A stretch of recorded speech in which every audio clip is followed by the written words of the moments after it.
안녕하세요. 진흥 라디오 DJ를 맡은 이 목사입니다. 추운 날씨 가운데 오늘도 바쁜 일상을 보내시는 성도님들을 위해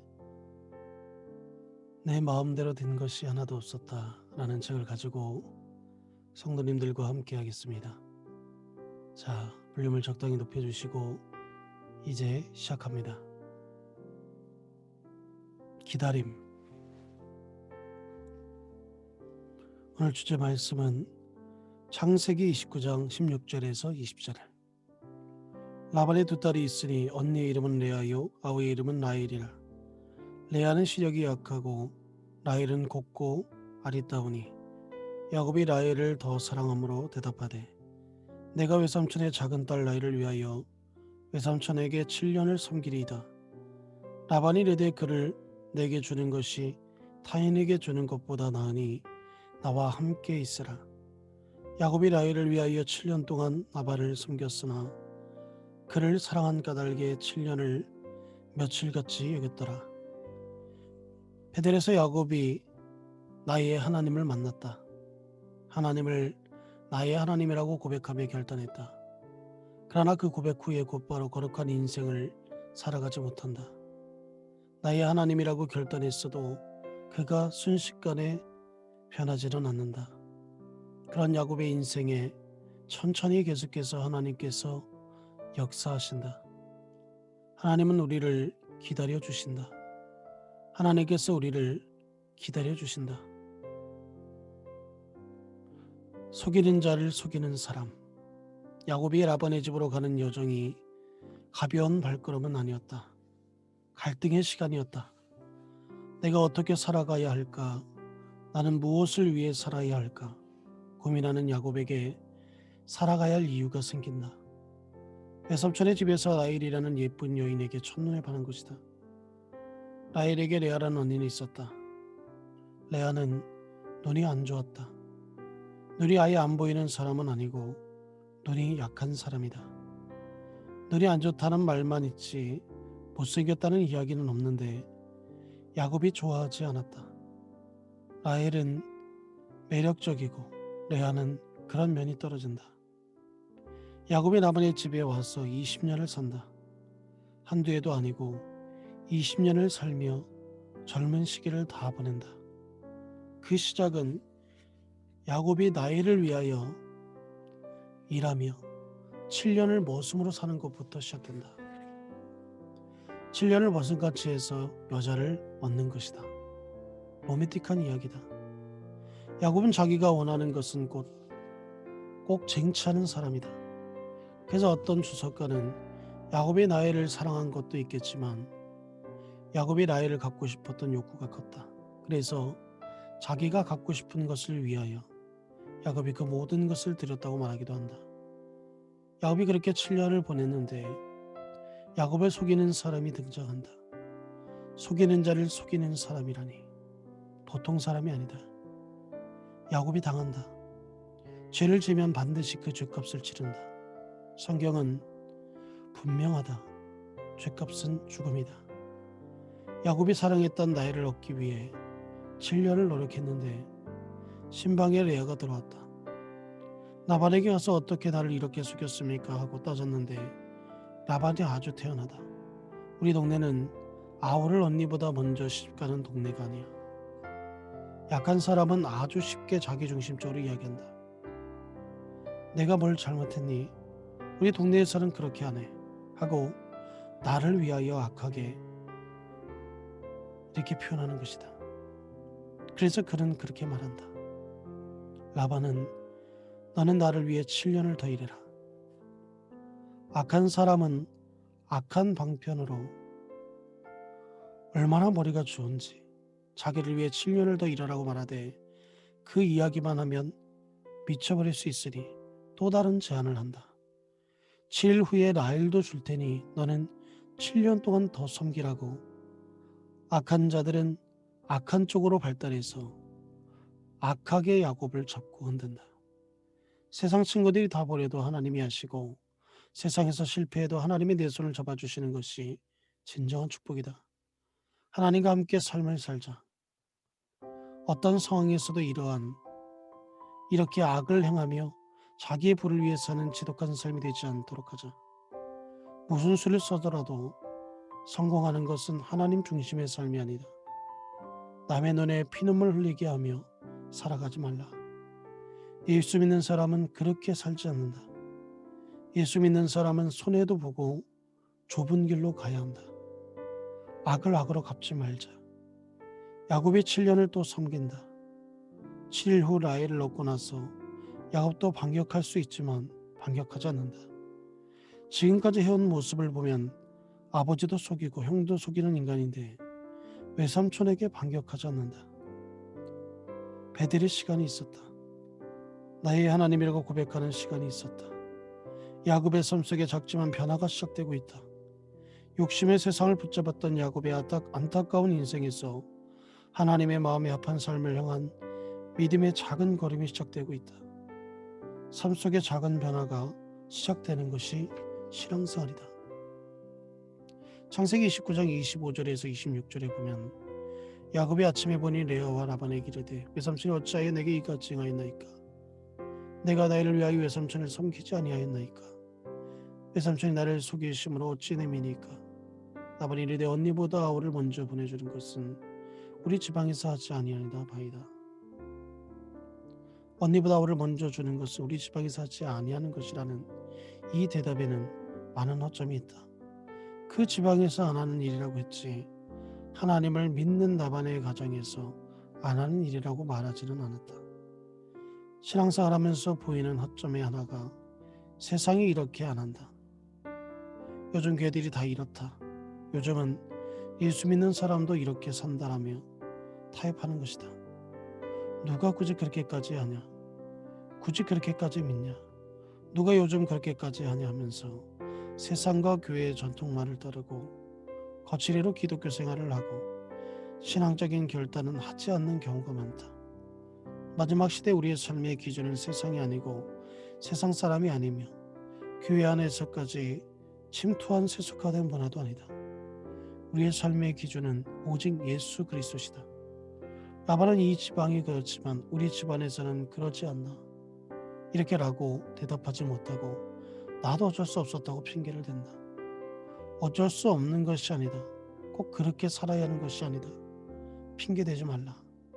다 그렇게 살지는 않는다. 지금도 순교하고 목숨을 걸고 몸을 던져 예수 믿는 사람이 있다. 그러나 우리도 누가 지금 그렇게까지 예수를 믿나? 누가 그렇게 헌신하나? 누가 그렇게 이 하나님 말씀을 그대로 따르나? 이 세상에서 지금 이 정도 하면 됐지 라며 타협하는 것들이 너무나 많다. 신앙의 타협은 곧 죽음이다. 타협의 영을 죽게 하고 그것을 지속되게 한다. 신앙의 가장 큰 적은 이 신앙을 떠나는 것이 아니라 신앙의 타협을 하는 것이다. 자신과 타협하고 세상과 타협한다. 하나님의 말씀대로 살려는 갈망을 따라 애쓰고 싸우는 것이 아니라 편한 대로 타협하며 산다. 신앙의 타협을 한 후 오히려 마음이 편안해진다. 그 타협이 신앙을 서서히 죽음으로 이르게 한다. 배교보다 무서운 것이 바로 타협이다. 아예 신앙을 떠나 십자가를 버리는 것보다 더 신앙을 죽이는 것이 바로 타협이다. 이 세상의 기준을 따르지 말고 타협하지 말라. 이 세상의 것을 선택하지 말라. 그리고 어려운 길, 하나님의 길, 좁은 길을 선택하고 그 길을 걸어가자. 7일로 야곱이 드디어 사랑하는 라헬과 결혼했으니 얼마나 좋았겠는가. 레아는 야곱에게 별로 사랑받지 못했다. 그러나 하나님께서 레아에게 생명을 주셔서 레아가 4명의 아들을 낳았다. 그런데 레아의 아들 넷째 아들이 아주 중요한 인물이다. 창세기 29장 35절에 그가 또 임신하여 아들을 낳고 이르되 내가 이제는 여호와를 찬송하리로다 하고 이로 말미암아 그가 그의 이름을 유다라 하였고 그의 출산이 멈추었더라.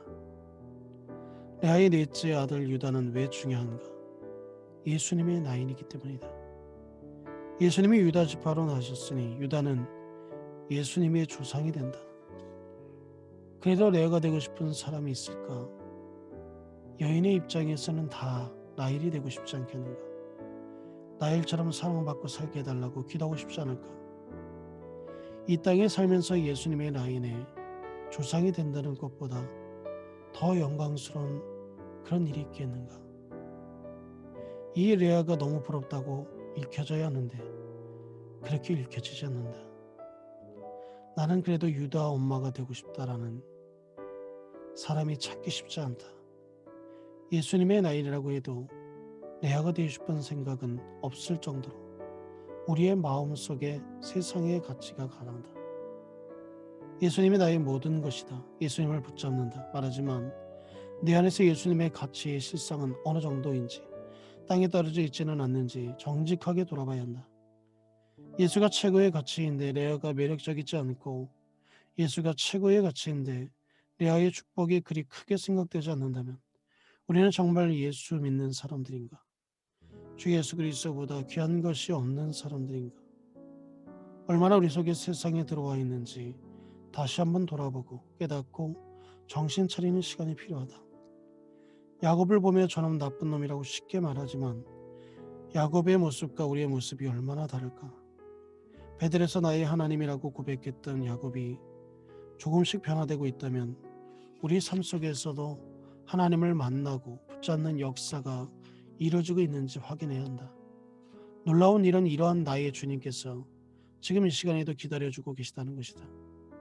야곱을 계속 놓지 않고 포기하지 않으며 훈련하시는 주님은 우리도 기다리신다. 그러므로 우리의 인생에서 정리할 세 가지가 있다. 동생 라헬은 남편 야곱에게 사랑받는데 레아는 사랑받지 못했다.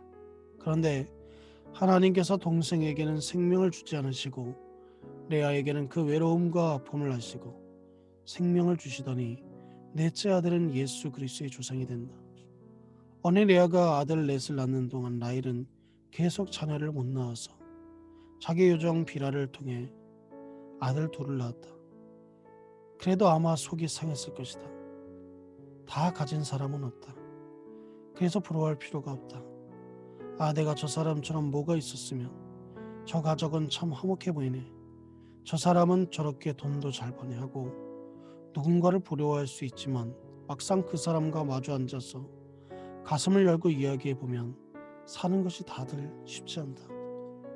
남자들끼리 모여서 얘기하다가 나는 참 좋겠다, 좋은 와이프를 둬서, 그러면 다 내가 한번 살아봐라고 한다. 여자들도 마찬가지다.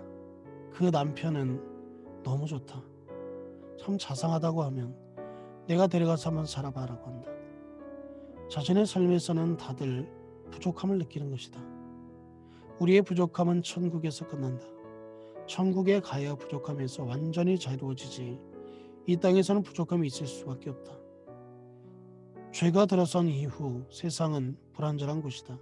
그러므로 더욱 주를 붙잡고 그를 기뻐하고 즐거워하지 않으면 진정한 행복은 어렵다.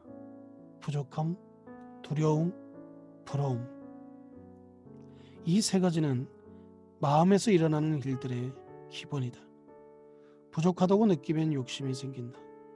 두려워하면 그 두려움의 대상 때문에 눌리고 하나님을 붙잡지 못할 수 있다. 누군가가 부러우면 그것의 마음을 빼앗기고 질투가 시작되어 미움으로 발전할 수 있다. 그래서 우리는 하나님 앞에 집중하는 삶을 살아야 한다.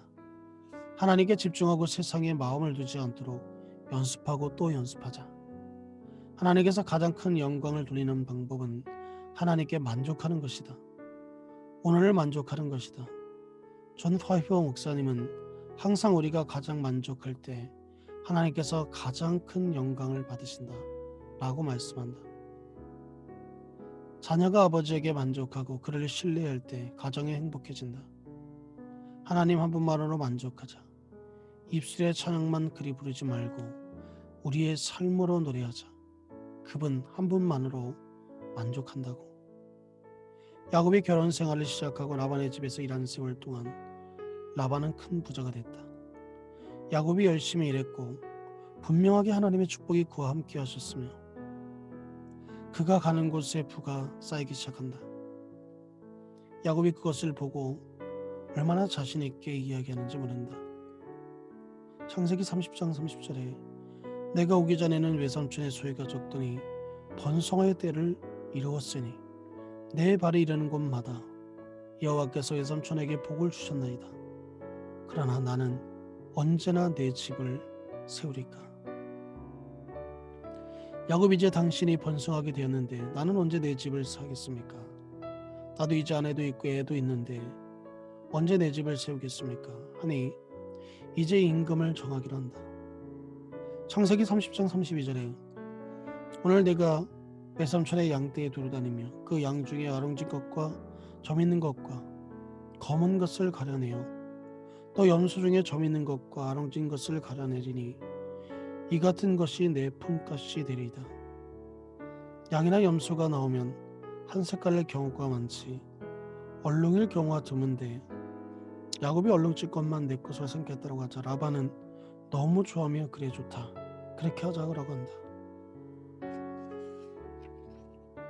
창세기 30장 37절에서 39절까지 보면 야곱이 버드나무와 살구나무와 신풍나무의 푸른 가지를 가져다가 그것들의 껍질을 벗겨 흰 무늬를 내고 그 껍질 벗긴 가지를 양떼가 가서 먹는 개천의 물구 위에 세워 양떼를 향하여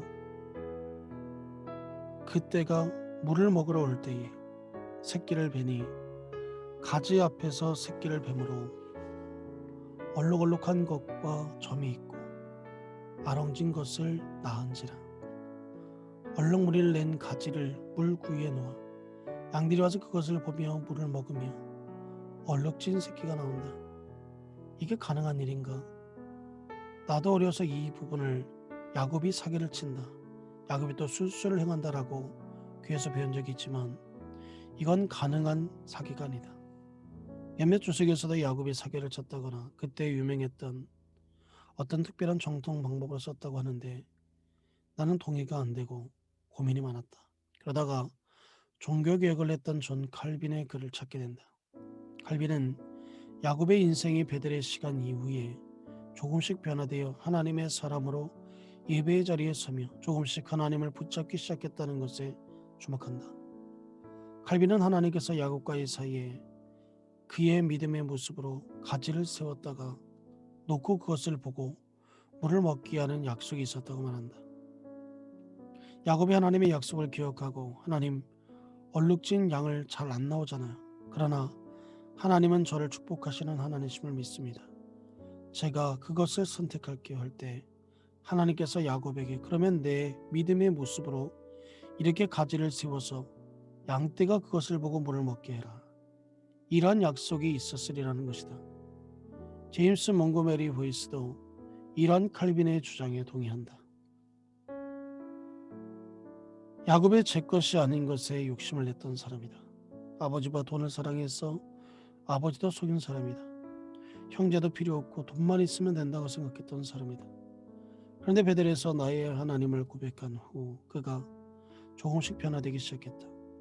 내가 아무리 얼룩진 것을 잡았다 할지라도, 내가 아무리 이 세상의 전통과 관념의 통계와 경험을 뛰어넘는 선택을 했을지라도 하나님은 나와 함께 하실 것이다. 하나님은 나를 축복하실 것이다. 하나님께서 자신을 축복하겠다고 하신 약속을 믿고 쉬운 길을 택하지 않기로 마음먹었다. 그리고 그저 하나님이 알아서 해주세요 라고만 하지 않고 하나님의 약속을 믿으며 가지를 넣고 양떼에게 물을 먹인 것이다. 그렇게 행하는 것은 순종이다. 그 행동은 일방적인 것이 아니고 어떻게 보면 너무 바보스러워 보이지만 야곱은 하나님께 순종한다. 야곱에게 작은 믿음의 실행들이 일어나고 있는 것이다. 물론 야곱의 인생이 완벽해지지 않고 하나님 앞에 온전해지지도 않았다. 그러나 나의 하나님에 대한 고백이 삶의 변화를 구체적으로 일어나게 하고 있다는 것은 분명해 보인다. 야곱이 얼마나 속을 썩이고 하나님을 정면해서 죄를 졌는가. 내가 애서냐라는 물음에 예라고 거짓말하며 아버지를 속이고 하나님을 속였던 그 인생. 그러나 베델의 하나님께서 임재하셔서 야곱에게 구체적인 변화가 조금씩 일어나고 있다. 우리도 눈을 띄는 변화가 아닐지라도 조금씩 변화되는 삶이 되면 좋겠다. 중국 동부 지방에 오쏘라는 대나무가 있다. 오쏘 대나무는 매일 가꾸어도 심은 지 4년이 되도록 땅 위로 죽순조차 올라오지 않고 어떠한 성장도 일어나지 않는다. 그러다가 다 죽었구나 싶었을 때도 지속적으로 잘 보살피면 5년이 되었을 때 헤아릴 수 없이 많은 죽순이 마술처럼 일어나기 시작한다. 한꺼번에 하루에 한 자가 넘게 자라서 6주 만에 15m가 자라고 울창한 대나무 숲을 이룬다. 신앙이 있는 것 같지만 여전히 세상을 향하는 우리의 모습이 마치 땅에 떨어져 아직 아무 반응을 보이지 않는 모세의 씨앗과 같을 때가 있다. 그러한 우리를 하나님은 기다려주시고 계속 살피신다. 절대로 우리를 포기하지 않으신다. 때가 되면 우리도 자라날 것이다. 때가 되면 우리의 인생에도 열매를 맺을 것이다. 그 모든 은혜가 기다려주시는 하나님께부터 나온다. 무엇을 위해 살아야 할까? 무엇을 고백해야 할까? 하나님은 그분의 부르심에 값싼 입술의 고백보다 조그마한 구체적인 변화를 통해 작은 선택이라도 주를 향하여 온전하게 나아가는 모습으로 답하기를 원하신다. 하나님께서 기다려주고 계시다는 것을 믿고 예수 믿는 사람만 선택할 수 있는 좁은 길을 선택하자. 기다려주시는 하나님을 더 기다리게 하는 것이 아니라 배들이 하나님께 구체적인 결과와 결단, 믿음으로 나아가자. 보이지 않는 땅속의 씨앗처럼 지금 변화가 보이지 않아도 하나님께서 지속적으로 살펴주셔서 구체적으로 변화되는 역사가 베델에서 이루어지기를, 마침내 때가 되어 하루 한자 크는 모소 대나무처럼 영적 삶에도 매일 놀라운 선장이 있게 하여 주기를 간절히 소원한다. 이것으로 이 목사가 추천하고 대신 읽어주는 지능 라디오 5번째 시간을 마치겠습니다. 오늘도 주님 안에서 온전한 영광을 돌리는 삶이 되시기를 축복합니다. 감사합니다.